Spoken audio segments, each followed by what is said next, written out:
the grassroots thing you have done, they talk about it in D.C. I just got back from D.C. last week. They don't understand how we did it. They asked me, and all I can say is, I don't know. We're going to celebrate in November because of what you've done. You did this. So. Which one is first? Sir? Yes, I have first a comment, then a question. Yes, sir. The comment has to do with the thing regarding the 535 elected representatives running everything to 300 billion. We left out the bridge in between, which is the states. This is a republic. And if you could do something about that, and let the states have more too, that would be a great contribution. Yes, sir. The question has to do, back on the illegal immigration thing, it has to do with citizenship. It always appalls me that a person from the country of Mexico can come here and become a citizen and still vote in Mexico. What can be done about dual citizenship? I think when you take the oath of allegiance to the United States of America, that's the only thing you can take an oath to. I think you have to disavow anything else in your background.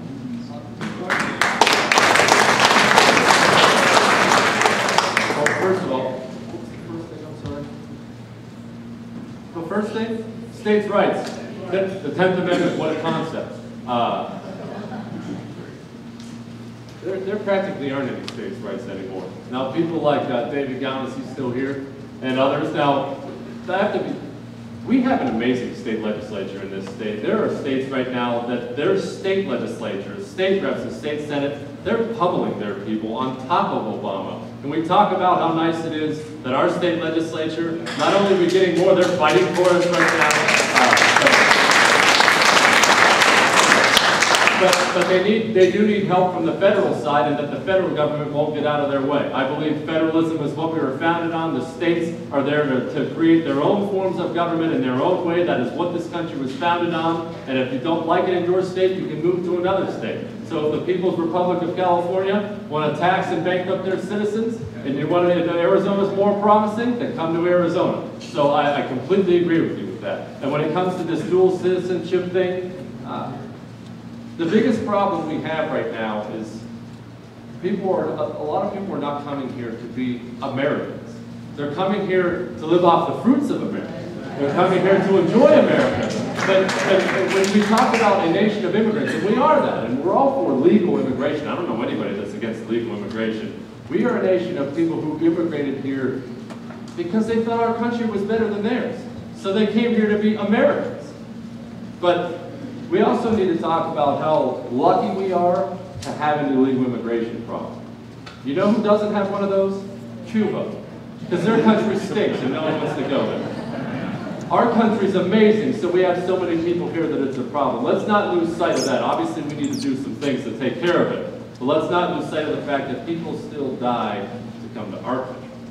That's kind of cool if you ask me. So, ma'am. I spent 2 months every year in Washington, D.C. I'm sorry.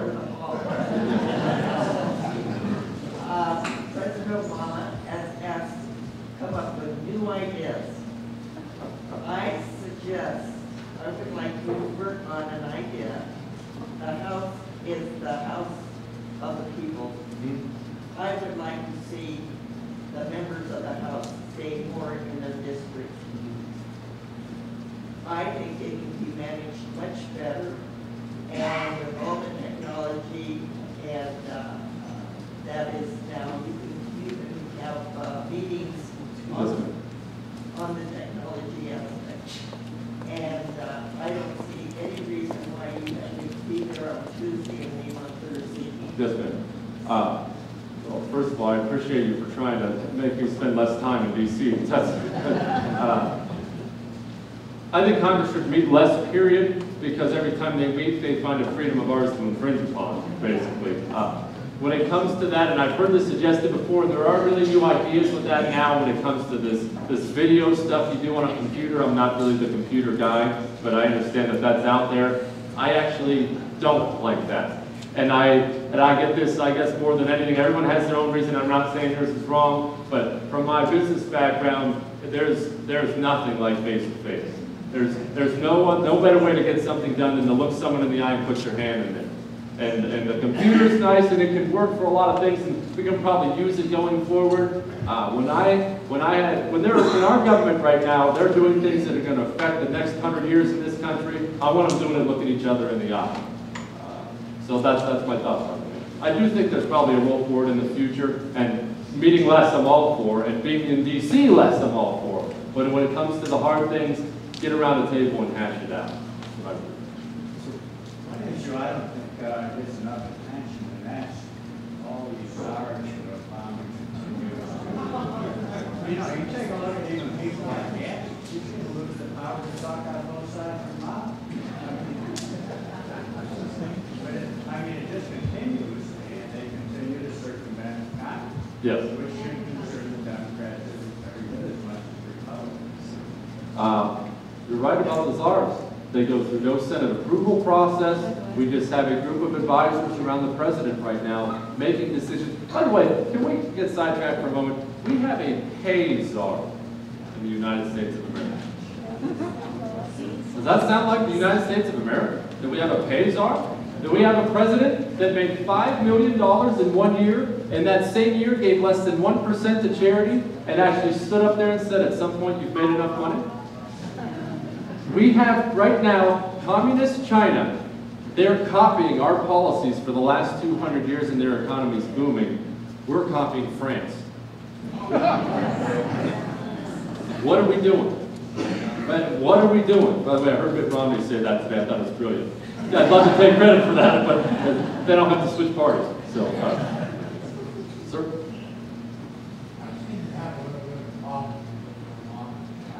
Yes, sir?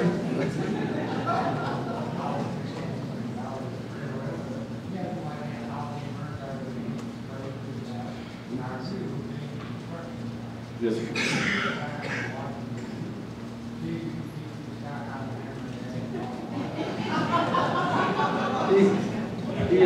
This gentleman up front, I know you couldn't hear him, he's questioning whether the president knows how to put in a good hard day's work. He wanted to know if I could teach him how to work a hammer and a nail. Look, that's what we get when we get these academics. Nothing against having a great education. I think it's important in a lot of areas, but when you've never created a job in your life, never run a lemonade stand, and you're all of a sudden the president of the most powerful country in the history of the world, we see the problems we have. We see that you spend more time on the golf course than you do here solving problems. And isn't it funny, we talked about the media earlier. Remember all the grief George Bush got for playing golf? This president has played more rounds of golf in his first year and a half than George Bush did in 8. Have you heard a word about it from anybody? No. George can still live. They play more golf. What is your view of anchor babies? Yes, they stink. Now, she asked what my view is of anchor babies. Look, we need a statute clarifying the 14th Amendment. It's clear that they're abusing the 14th Amendment. That is not what it was intended to do. They know that's not what it was intended to do, but once again, the liberal uses language that's not in the Constitution to try to make the Constitution say what they wanted to say. It's not there. Pass a statute that clarifies it. But I should also clarify myself that there are a group of conservatives out there, the Cato Institute and others, that say that statute will be shot down by the courts. That there's enough precedent out there to shoot down that statute, and if that were to happen, they would force you to get a constitutional amendment. And if that happens, we're never going to get the thing done, because that'll be impossible to get through. But we need to pass that statute, make the courts stand on it. I'm not a lawyer or a judge. I know that makes me even more electable, but we'll see how that pans out. But that's what the legal minds are saying right now. Anyone else? And take it easy on that liberal back there in the back. He's actually a good guy. He just doesn't know anything about politics. Oh, sorry about that, sir. He mentioned card check. 1 second, sir. Card check is... It's Not card check, but card check. Yes. Card check is awful. This taking away of the secret ballot, and not only that, it allows the government to step in arbitration when there's an argument between a business and a union, it allows the pro-union portion of our government to step in and decide how it's going to work out. Again, letting them